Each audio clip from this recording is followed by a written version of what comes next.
You're staring out and jail. You have to speak up, sir. Yes. Thank you.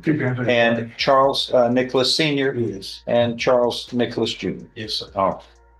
On July 18th, which is 6 days ago, last Friday, this court was in court session on the case of Stephen Angel as a defendant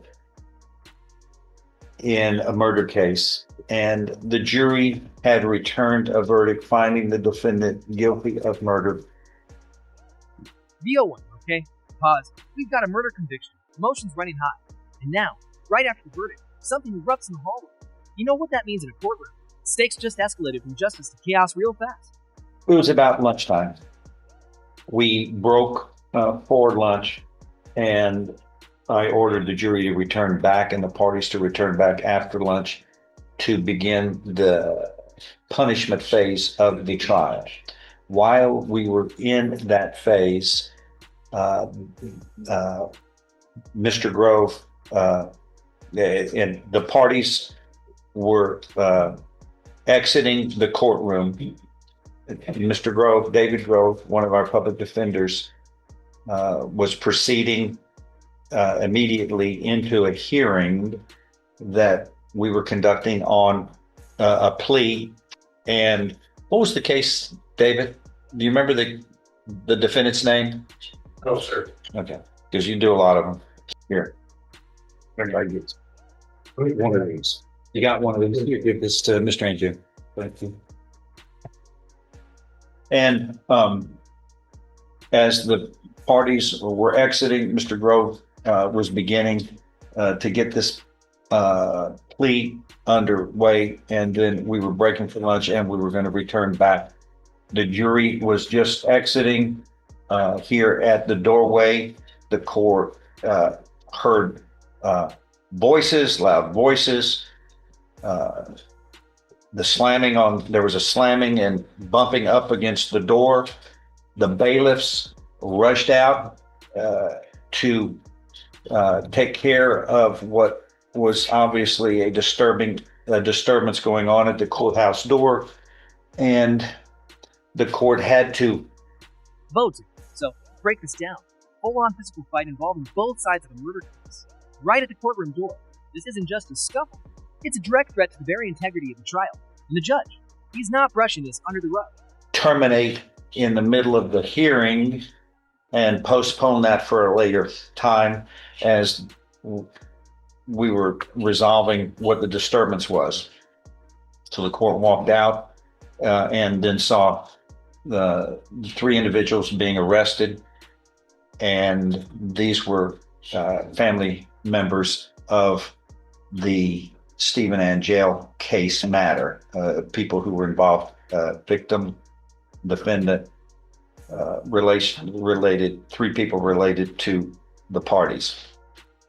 The court, in just a matter of minutes, actually received a copy of the video of the proceeding. There's a camera right over our doorway. And I looked at that, and it was plain to see what had happened, where three people, the parties involved in this matter had gotten into a confrontation, and shoving and the throwing of fists were part of a fight that was going on. Involved was Charles David Nicholas Sr., Charles David Nicholas Jr., and Stephen Angel.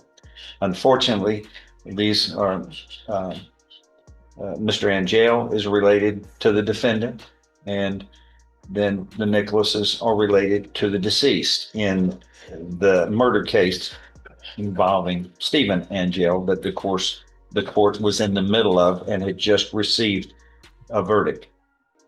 So the court brought the individuals in because the court was in a multitude of important matters at the time. We could not fully conduct a hearing on that matter, but the court reviewed and is following the Court of Criminal Appeals decision in 1987, Ex parte Daniels of the Texas Court of Criminal Appeals, which is quite similar in issues and facts to the issues in this matter of contempt. As VO3, single moment, direct contempt versus indirect contempt. Direct means it happened in front of the judge. He saw it, heard it, and can handle it immediately. Indirect, that's like courtroom hearsay, slower, messier. The judge is about to argue this was definitely direct. the court ordered them to be presented to immediately come before the court, and the court orally charged them, the three individuals, with contempt. And the issue became, is it direct contempt or constructive contempt? That is, direct contempt or indirect contempt. Direct contempt occurs when it occurs in the presence of the court. Indirect is a matter that occurs outside the presence of the court, but in each case, disruptive behavior, committing a crime, failing to follow a court order, all of those are part of the equation that the court has at its disposal in dealing with matters to ensure that the court's business is conducted in a civilized, peaceful, lawful fashion. The big question, the big issue here on this case is direct contempt versus indirect contempt. Direct contempt involves behavior which occurs in the presence of the court. The court was sitting where it is now, on this bench, in this chair, and the people in the court had been recessed on the murder case on Mr. Angel for lunch, and we were return afterwards to pick up the punishment phase. And at the doorway, the court, as people were leaving, the court then was, as Mr. Grove was beginning his plea with his client, the court heard loud noises, shouting, banging on the door. The bailiffs in my court exited quickly and moved toward the noise and exited, and this hearing had to be stopped. So it interrupted the court's hearing that was being held with Mr. Grove and his client. But yet the court went outside and saw these three individuals being detained by law enforcement. The court saw some jurors watching from a vantage point not far. I noticed some of the jurors were watching and from that murder case, and then they left. There was damage to the chairs outside the courtroom, and then the court brought the three individuals here today, Mr. Nicholas, and Mr. Angel, and then spoke to them about their actions, which this court deemed to be disruptive and in contempt. The court had also, within just a few minutes, 5-10 minutes of the event, received a copy of the camera recording of the scuffle, and this court picks up from when the parties were leaving this courtroom at the doorway, and then this court saw even though there's no audio to it, the court saw the confrontation begin, then turned shoving and punch throwing. And then authorities intervened quickly.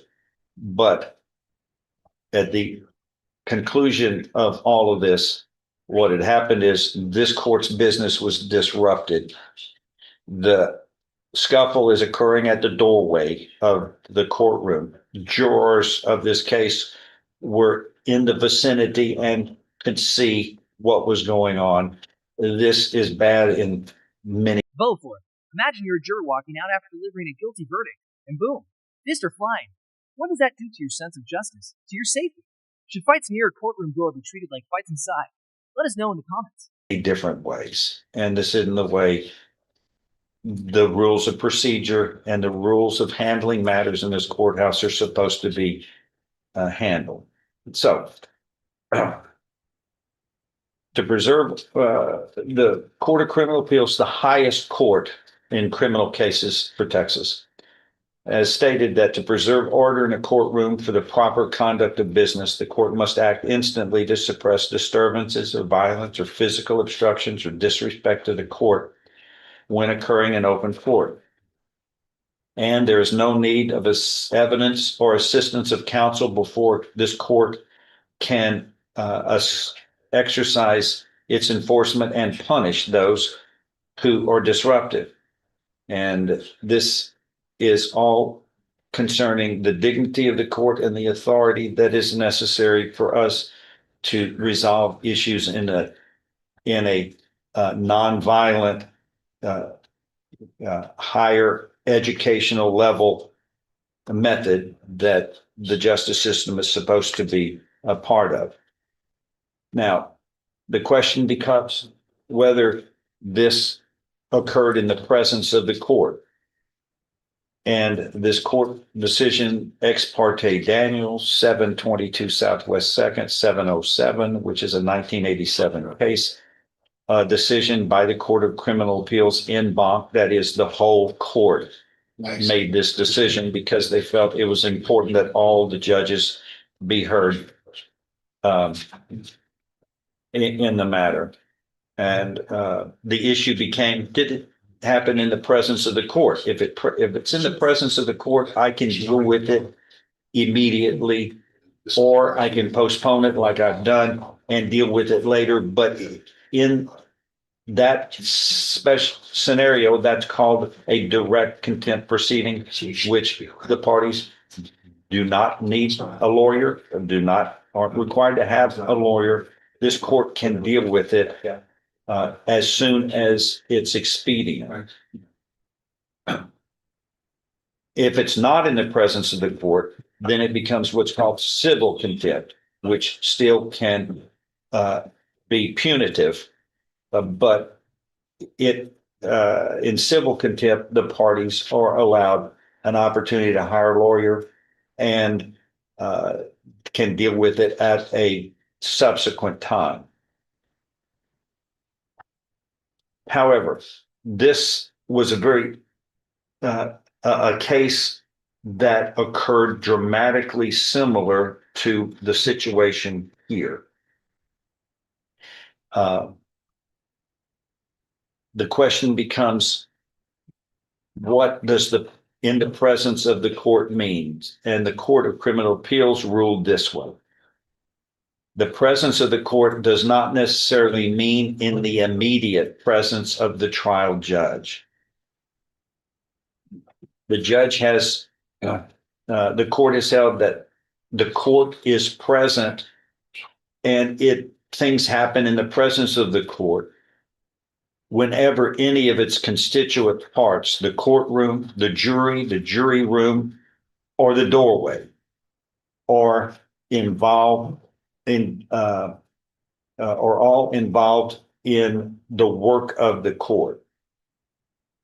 And it is for this determination and reason that the courts have held that you can be committed to direct contempt proceedings when someone is just placing publications, contemptuous publications in the corridors of the courthouse where prospective jurors would necessarily see them. I mean, that's the far range aspect of how this court can have authority.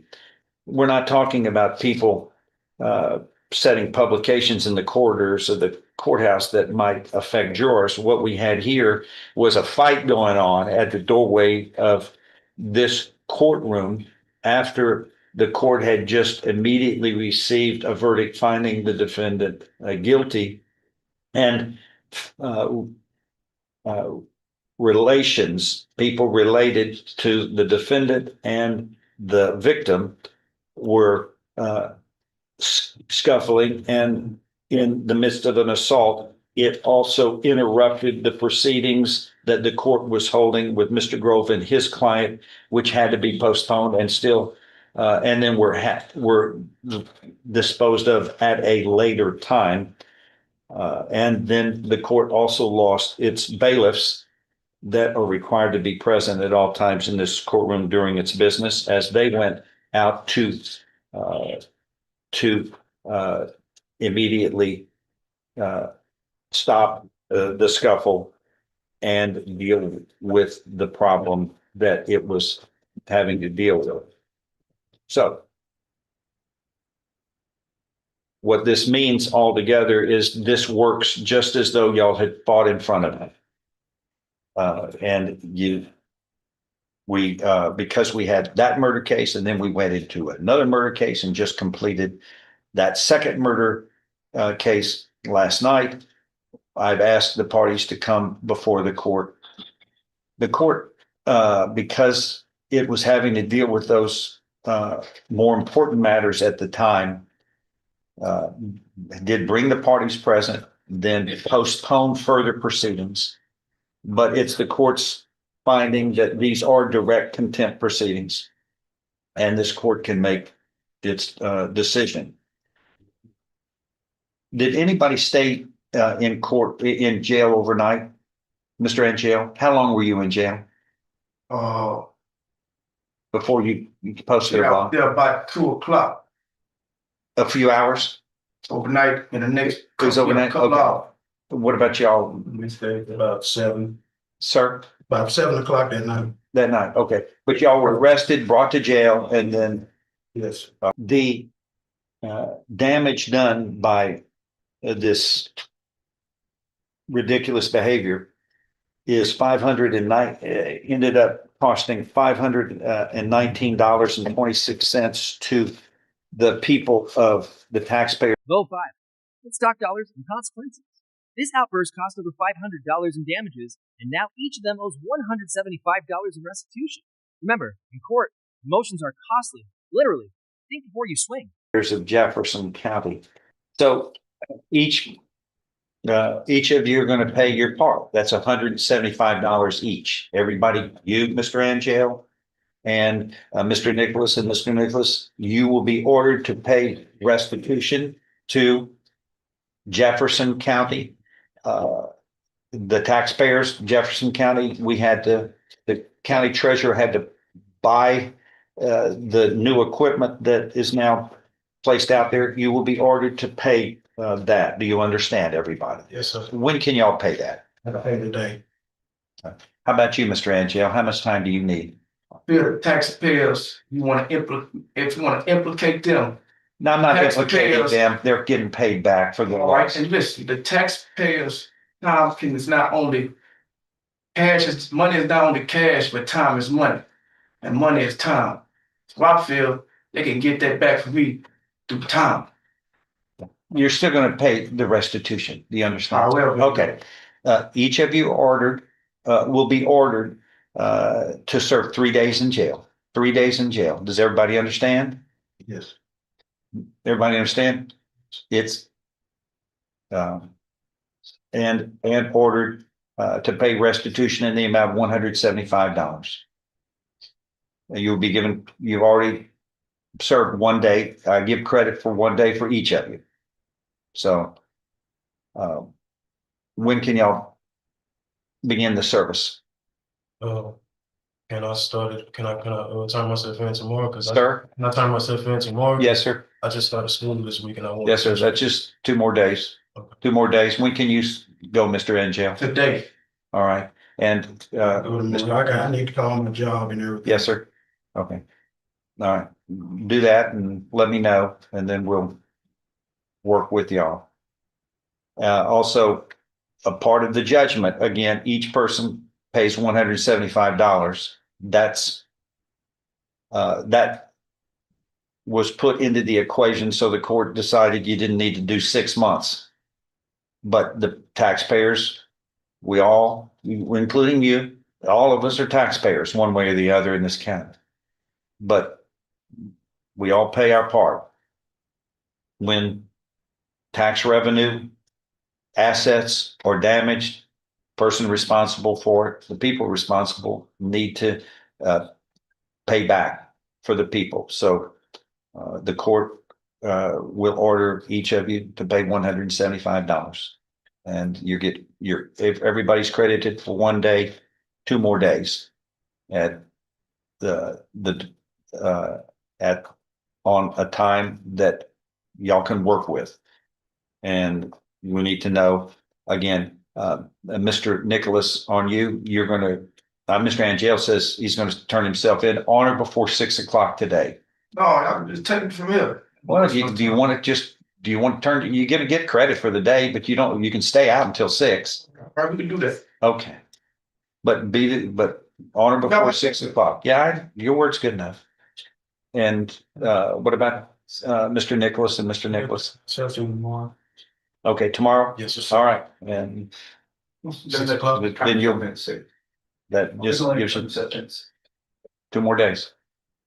But please, and also, when are y'all gonna pay this restitution back? You said today? I can pay it right now. Okay, well, I'm not sure how that, Judge, I'm not quite sure. I think that- We collect the money. I'm gonna have to make some phone calls. I think the jail normally does that. Don't the jail collect on restitution when they're? No, I don't think so. No, the jail doesn't collect any money, and I can't take in any money on behalf of the court. I'm gonna have to make some phone calls. If everyone can just hang tight, let me figure out how we can get the money from. Yeah, let's figure that out, because this is kind of unusual. And so we can get it done right, okay? So if everyone can just hang tight for about an hour, let me try to figure out how to get that and get the paperwork done for them. Okay, And- you can work on that right now? Yeah, Thanks. yeah, Just no. hang loose, not an hour, just about 20 minutes. We ought to have an answer, okay? All right. Judge, Yes, sir. I want to apologize to you. That's all right. That's all right. It's tough for everybody. It's tough for everybody. But every case I've had 600 jury trials here. 600 I've presided over. It's hard on everybody. But the worst thing you have is to show violence here in the courthouse when we're trying to resolve problems in a modern, sophisticated way. Now, people aren't always happy with the way things happen, but it's under rules, the rules of evidence. I helped write the rules of evidence, the Code of Criminal Procedure. There's rules. We're not cavemen that go out there and just seek our own way of justice. I mean, it's under rules, or it would be chaos. And we've developed it because that's why we're the leading country on the planet. People want to be like us in the way we resolve problems. But this building is filled with problems that we're having to resolve. And a lot of it is very emotional. And nobody can appreciate it more. Everybody needs to know. I was in the United States Attorney's Office. I was the United States Attorney for 20 years before this. And then here going on 20 years. And James Byrd trial, I'm right in the middle of that, prosecuting that.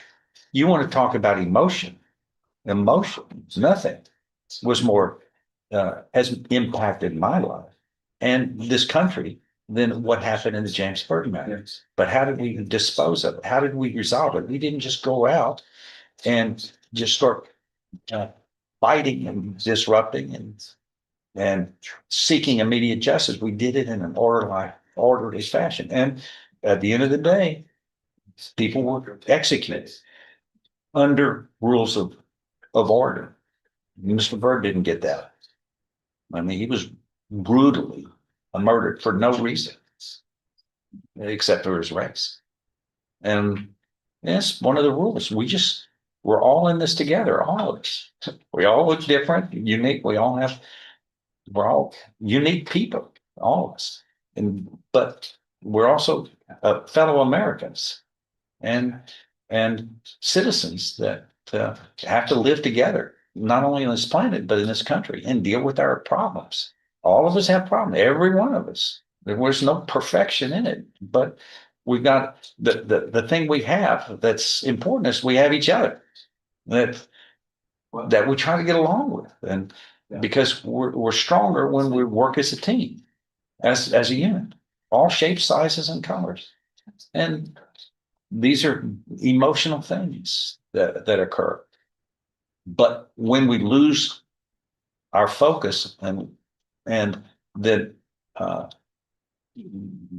resort to violence, then the rules aren't applicable anymore. And people get hurt, and it's a bad example. And it's certainly not anything that we want this courthouse and our county to be known for. It's known for justice. And that's the kind of thing that it was meant to be. Just when something bad like that happens with James Byrd, you don't just take it into your own hands. You work it deliberately under the rules and make sure that justice is served. That's what the Attorney General ordered me to do, is see that justice is done and make sure that those people are held accountable and fairness, but justice is served. Yes, I think I saluted that lady because she was that kind of lady. She was a general. But it works. I've seen it work. I know how it works. And when something like this happens, that's just a bad example to set. But yeah, I've been upset. Everybody loses composure. Lost composure. Okay. We're fixing this. We move on. We do better, get this behind us, and be the best we can be. Vote 6. What a close. The judge isn't just sentencing, he's preaching unity, peace, and community healing. After 600 trials and a history of high-profile cases, he's seen it all. And this wasn't just about contempt, it was about holding on to the soul of justice. Anything else? Awesome. All right, let's live together, try to live together and work through this, because we've got winners and losers and victims all the way around here. And we'll put everything back together and move forward as best we can, peaceably. Right? Yeah, everybody. That's what's right. And here we got families. Y'all know each other. And like I said, my grandmother, my grandparents, my dad grew up about a block or two from where this happened. And so I was over there all the time. I played in Gillum Circle all growing up as a little big kid. And it's not supposed to be a place where there's 88 people shoot 88 times in the residence area in a neighborhood. It's supposed to stand for something better than that. People go to live together peaceably as best we can with all our differences. Still, we're fellow human beings and fellow citizens. All right. Anything else? That is all. When we are in recess.